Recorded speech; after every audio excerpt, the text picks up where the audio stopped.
name is Gabby. My last name is Pringle, like the chips without the S. So I'm a singular Pringle. Haha. Oh, thank God, somebody laughed. Anyways, I am the graduate assistant for the Student Money Management Center. We are located in 2 areas. The main office is Chestnut Hall, Suite 313, and the second location is actually in the Eagles ESSC, right behind financial aid. So if you ever just want to like pop in there, ask a quick question, something of that nature, we're also in there. Okay. You should follow us on social media. I'm actually the marketing director. We're on Twitter and Facebook heavily. UNT SMMC. You should find us. We have awesome deals. We try to find a deal per day. Okay? Awesome. Awesome. So balancing the books, treasurer training for today. Okay. So balancing the books. Who are already treasurers for their organization? Awesome. Who's aspiring to be? Oh, that's awesome. I love people who are aspiring to be some future position. Anyways, so these are the goals of this PowerPoint, this presentation for today. So identify the correct banking, or not the correct, like this is the way you should handle your bank account for your organization, but more so what works for your organization, because one organization banks this way, let's say just debit cards and that's it. The other organization only use checks and another organization use both. It just depends. So we want to identify what would work for your organization. Does that make sense? Awesome. And then develop a key way to track your money. So who's going to assist the treasurer? The treasurer is going to be the only person to go purchase items, or some of the committee chairmen will, or chairpersons will also be able to use the debit card or the account, or will the president, all these other factors. Does that make sense? So we're going to talk about that, as well as restrictive access, like I just said, the organization, and how to be stress-free, as well as treasurer training program within your organization. Who organization already has a transfer training meeting sessions? No, nobody didn't have a transition into their new position. We did. Awesome. Sort of, kind of. So most of you guys are like, no, I just ran. I got the position. Here's some information. I'll figure it out and try to make it great for this upcoming year, right? That's what happened to me too. It's okay. Rule of thumb. Who has their own personal bank account? Awesome. Who's going to be over their organization bank account? Yeah, everybody here should be raised up. Okay, awesome. Don't ever merge them together. That's a rule of thumb. You use your money for your money. You use the organization money for organization purposes. Okay? Now, sometimes you do have those moments where you will use your personal money as a reimbursement to your organization. So you spend your money and then go through the process of reimbursement, and then that's how you'll like kind of intertwine those 2 sectors. However, overall, you keep your debit card to yourself and keep the organization debit card to the organization. Does that make sense? Awesome. So identifying the quote-unquote right banking option for your organization. Can someone tell me your organization process? Like, what ways do you bank? Anybody? This would be awesome. Well, Progressive Black Student Organization, we like take cash and card. So we crashed the cash app earlier this semester, so that really didn't work for us because a lot of people were sending money to the same account, and it crashed and wanted to send everybody refunds. So instead, we got the square that puts in the person's phone, and that person has the app. Well, I have the app as a trigger, and that's how we collect the card instead of using it. Okay. Anybody else? Yes, sir. We use PayPal. What's your organization? Alpha Okay. We use Cash App. Honor Society or service? The service fraternity? Okay, thank you. You use Venmo? Oh, fun fact. Who uses PayPal? I do. You ready? Okay.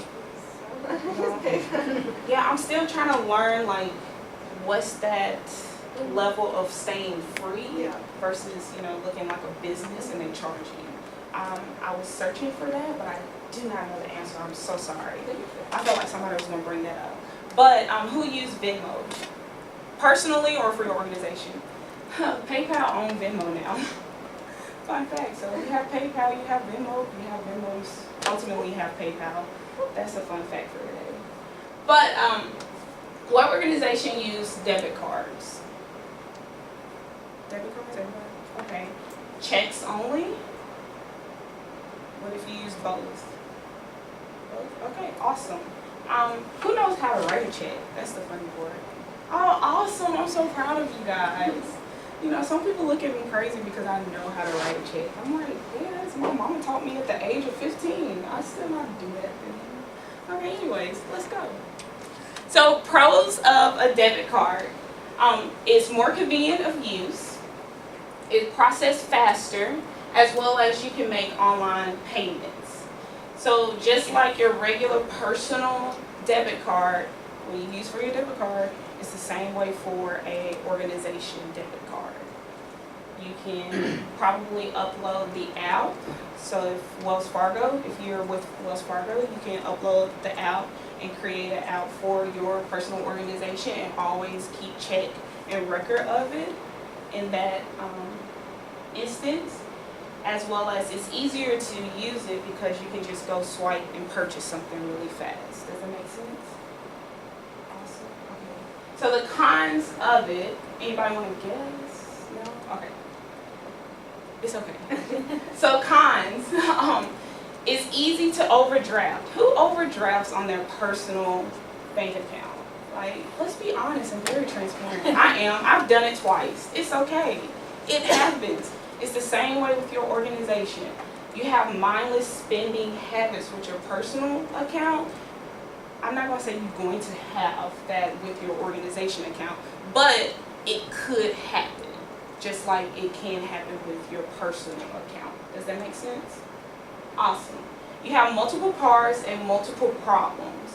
Who has multiple cards in their organization already? Okay, can you tell me who has those cards? Me and the president. You and the president? Same. You don't have multiple? I thought you raised your hand. I'm sorry. So the president and yourself. The issue could be in their situation. An event is coming up, and let's say you need to purchase candy and I don't know, paper. I just threw it out there. I don't know what you can do with candy and paper together. Just throwing it as an example. Your president goes purchase the candy and paper, but the treasurer go purchase the candy and paper as well. And it's like, oh, I thought I was supposed to purchase it. I thought you were supposed to purchase. You get what I'm saying? There's more problems within it. So therefore, you need to have that line of communications on there. Does it make sense? Everybody following? Okay. You guys are really quiet today. Maybe it's Wednesday, it's noon, and you're hungry. Who's hungry? I am too, actually.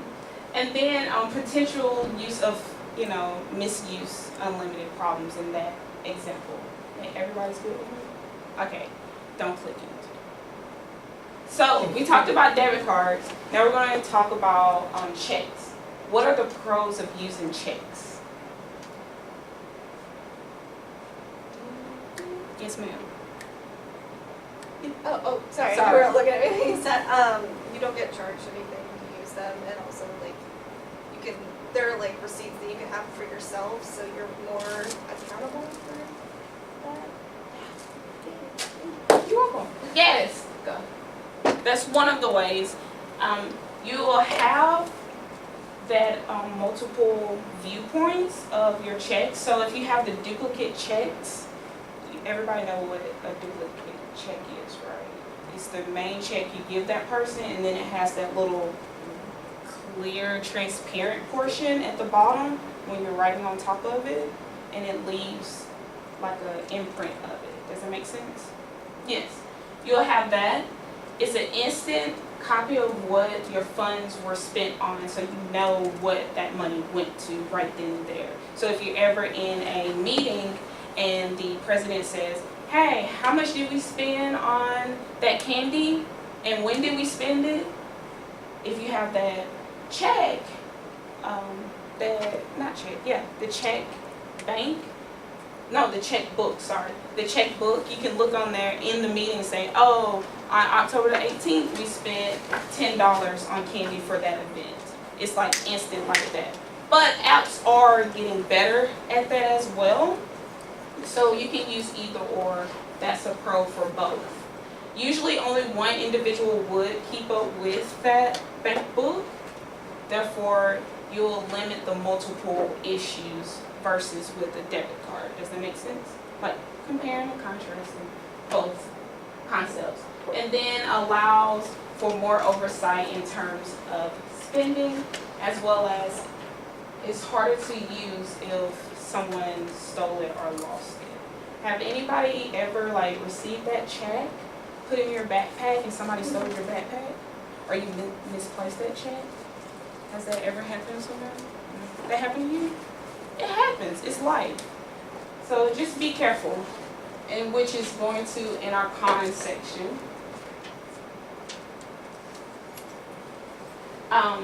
Less convenient because if the community service person needs a check to go purchase gloves because you're going to have a clean block, keep Louisville clean or Denton clean or something of that nature, and you need gloves.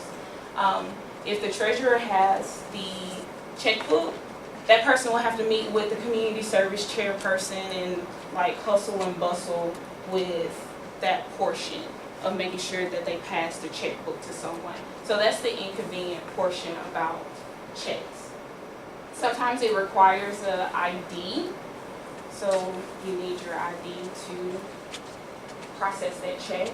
It takes longer to show up on your account. So you know how you have the end of the month statements, bank account statements. Sometimes if you're giving a check, like I'm paying for you for something, and you wait an entire month to process my check, it won't show up during the September. It'll show up in October when you finally deposit that check. Does that make sense? Sometimes it delays. Any questions thus far? Concerns?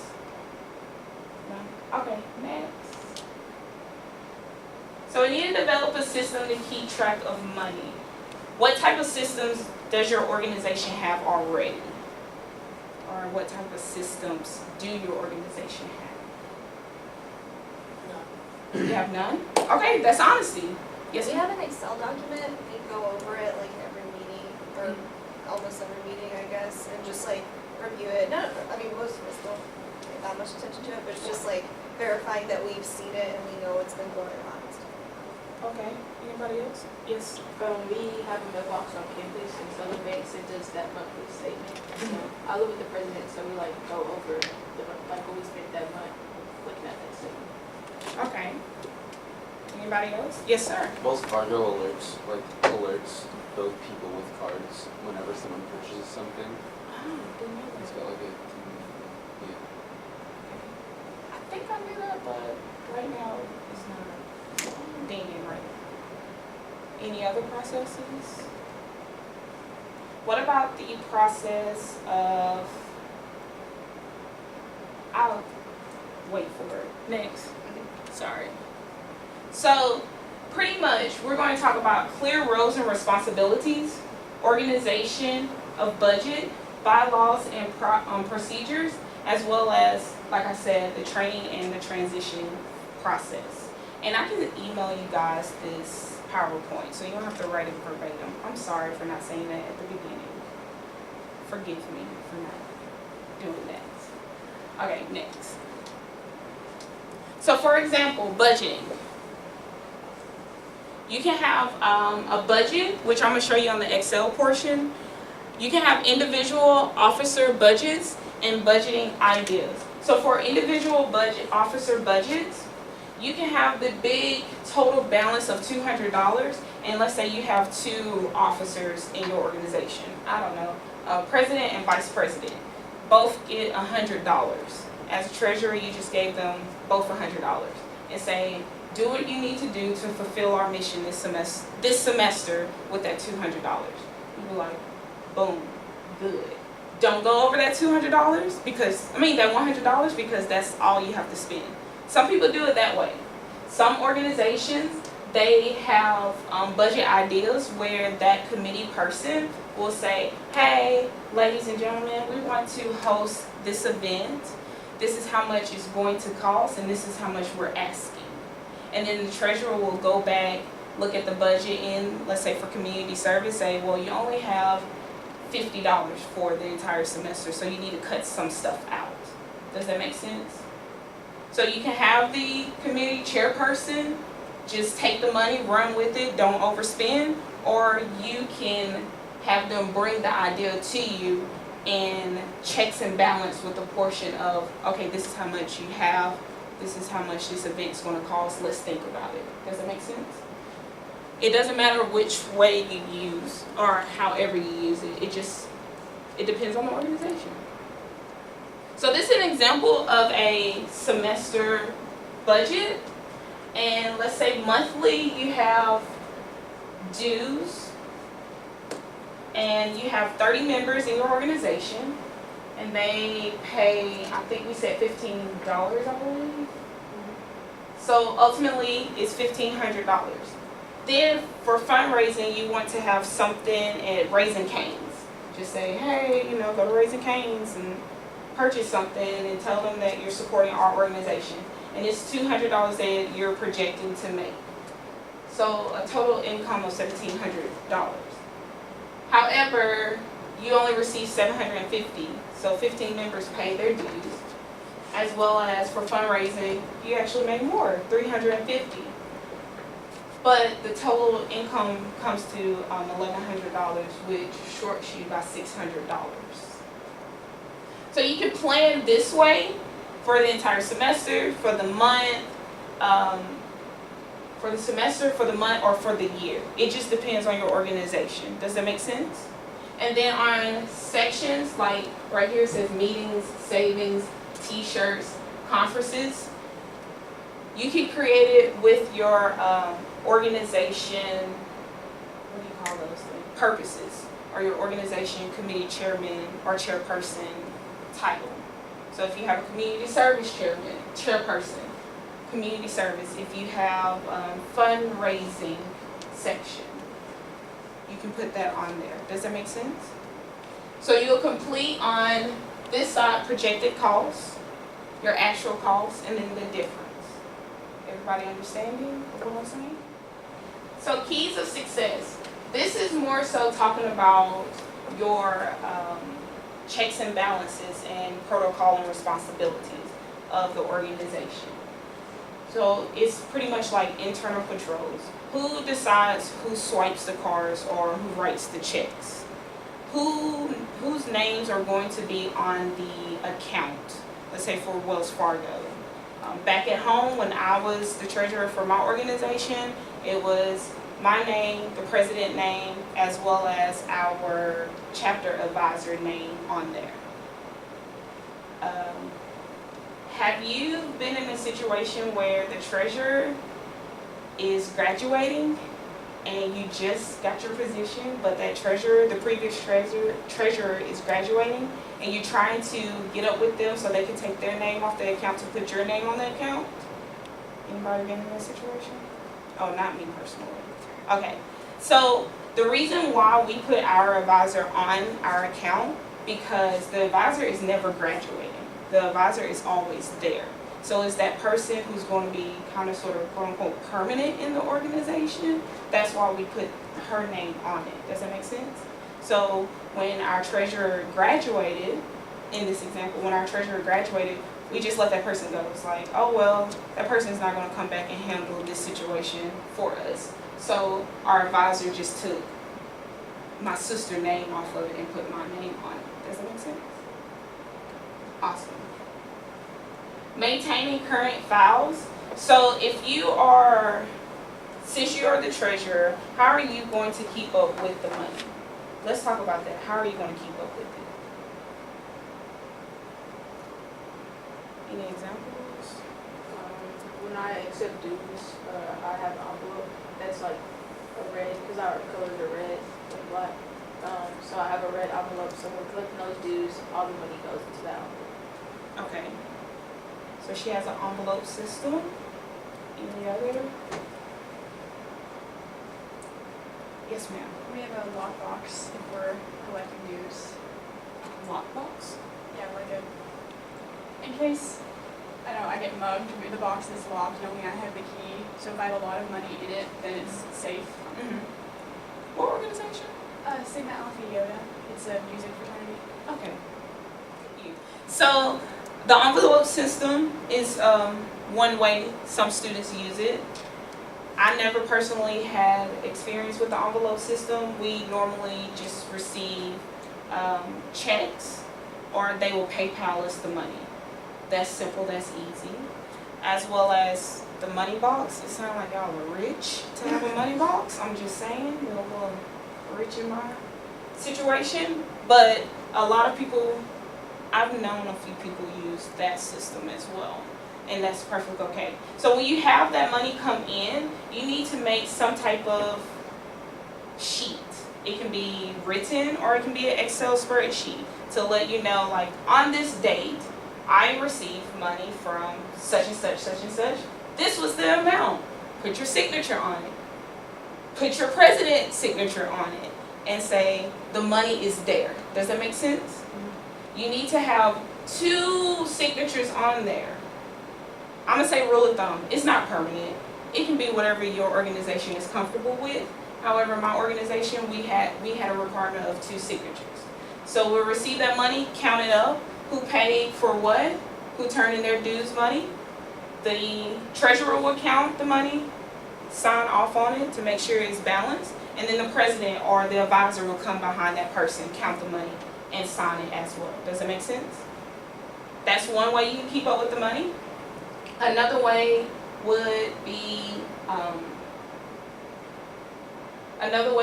for an Excel spreadsheet, as far as taking that information, put in Excel, send it to your president, let your president look at it, as well as your advisor or whoever else you want to be in the communication of the money of the organization. Have them send an email saying it's approved.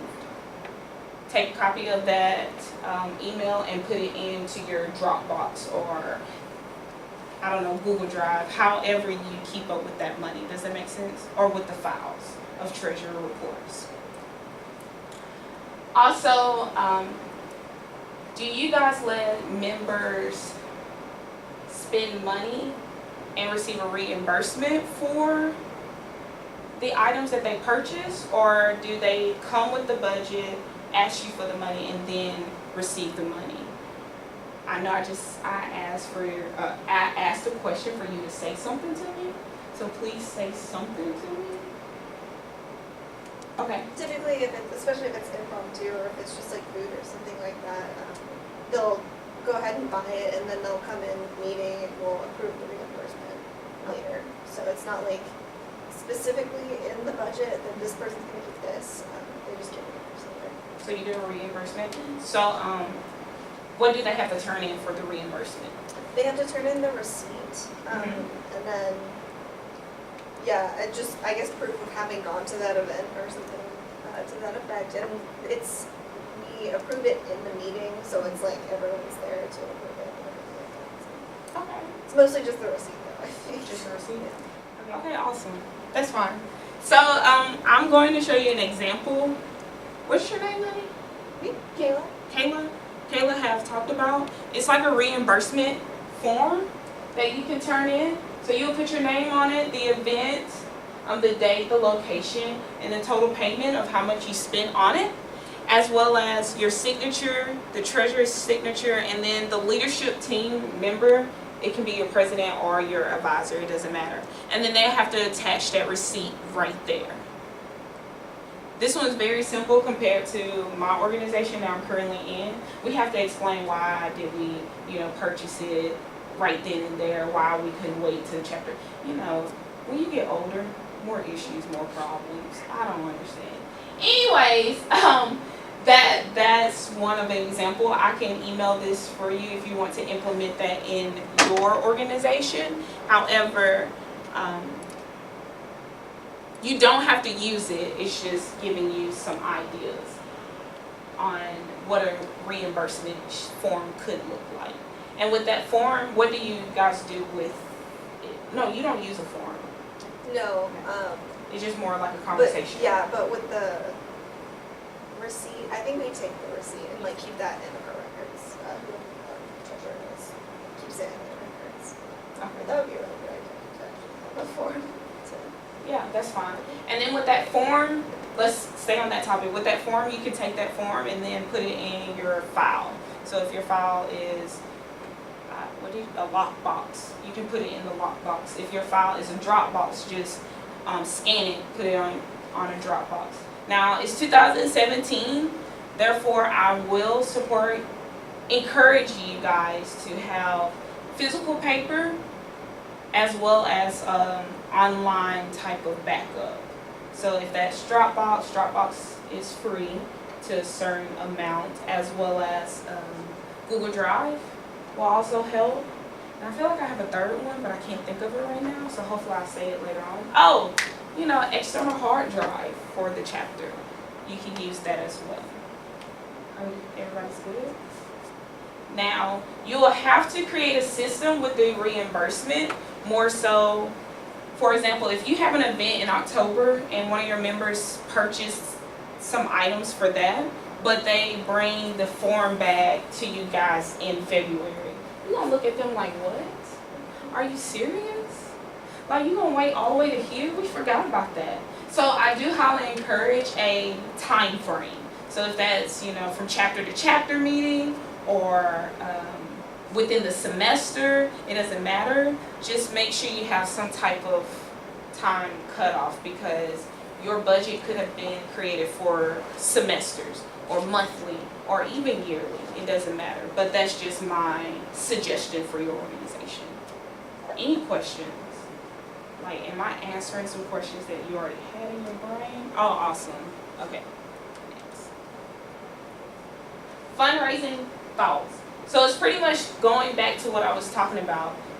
They can either come up with this sheet of paper saying this is the program we want to have, this is how much everything is going to cost, and this is, the amount we're asking for.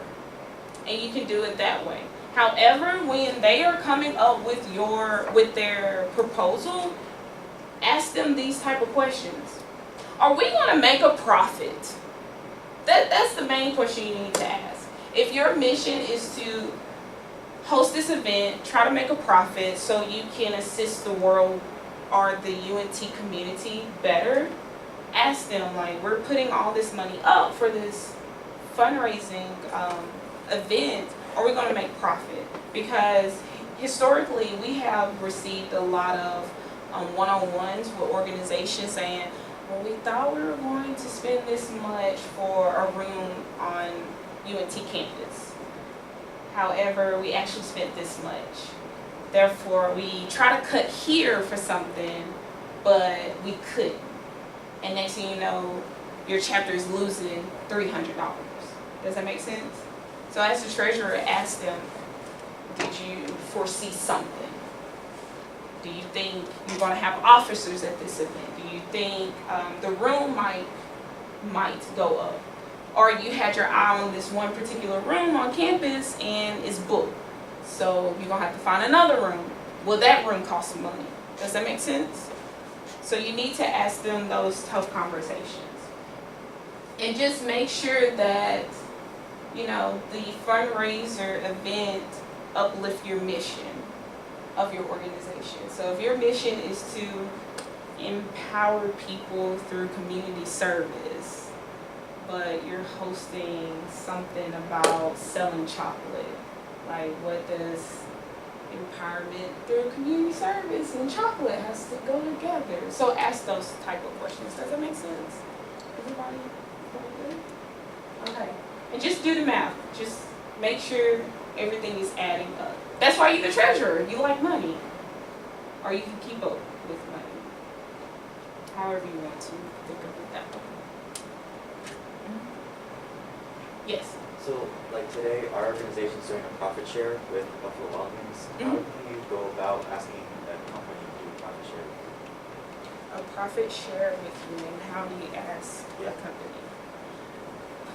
That's a good question. Let me think about that one, so I can give you an awesome answer. Yes. Well, I know I use a group raise to do it, and if Buffalo Wild Wings, I think since online you can sign up like for anyone, and you'll get like 15% back of your profits. Yeah. So you just asked, hold on, your question was asking me, your question was, how do you ask a company to host a fundraising event with you? Oh, just call them. That's it? That's it. I was actually I was the graduate assistant for the Office of Greek Life last year, and we partnered up with Raising Cane. And I just called them and said, hi, my name is such and such. Greek Life want to partner up with you guys to have like a give back night. So the students will eat there, receive a percentage. Who do I need to contact? And then from there, they were like, oh, you can just talk to me, I'm the manager, or you need to talk to somebody else. And then say, hi, this is what we want to do with the money. Then we get, 10 to 20% of it. But FYI, just to throw that out there, because I know MILPA, everybody knows MILPA. If you partner up with them, they will give you 40% back.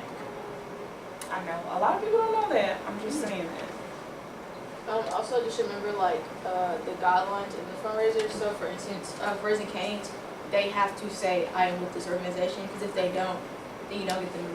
So, like we did Raising Cane's, and we had like a lot of people come out, but like a lot of them did not say that they were with PBSO. They just ordered, and they just assumed that they would know. So we didn't get like all of the money, just because it's all about them verbally saying I am with so and so. So like just remember that like in the paper it tells you like they have to say it, or they're not gonna give it to us. So we were like there all night, like y'all saw us there, and like we were handing out the flyer, but people have to like say it.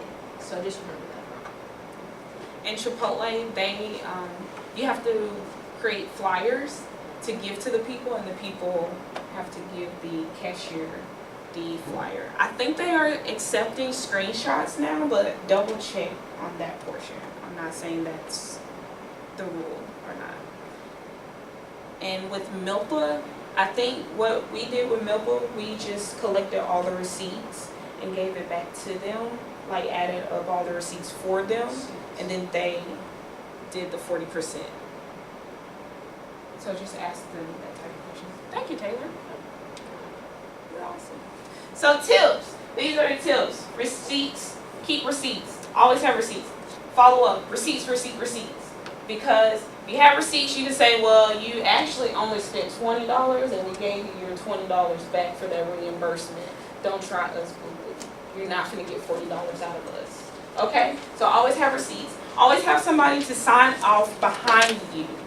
I'm not saying that you're not trustworthy, but some people are like, well, only one person looking at the bank account, they can be doing whatever they want to do, and all of our money isn't adding up. Always have somebody go behind you and check. So they could be either, creating a assistant treasurer position, or having your president or advisor, etc. It doesn't matter. But just a rule of thumb, just in case people question you, you always have that backup person. Some people will have a required purchase approval prior, or you can do a reimbursement. Like I said, it doesn't matter, whatever works best for your organization. Keep a good financial record, so use Dropbox, Excel, an external hard drive, hard copy paper. It doesn't matter. And then always, I don't know if it's a rule of thumb or if it's Robert's Rule of Order, if you're using that in your organization, but Robert's Rule of Order, your treasurer report has to be given every meeting. It has to be given every meeting. So your membership, your organization will know what's in the account. I know for my grad chapter currently, our treasurer, she will screenshot the bank statement each month and put it in our Dropbox so we can look at the bank statement each month. And then even in our minutes, they have a section at the bottom where it says treasury report, and it has total amount in the account. It's empty, so you have to write in what she says in her report, the income that's currently there, the future outgoing money, and then the total amount that's in the account. And the lines are empty, so you can physically be involved with what's in the account that was there on purpose.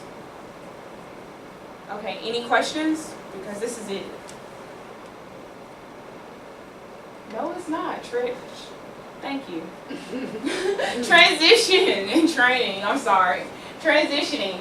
It is best to have it 2 months. 2 months prior, I'm gonna say to graduation, especially if that treasurer person is a senior. Because by the end, in May, you're like, I'm ready to go. I'm getting my degree. I need a big girl or big boy job. I'm ready to move on. Therefore, we recommend 2 months prior to the end of the term. True enough, technically that will bump up your, what do you call it?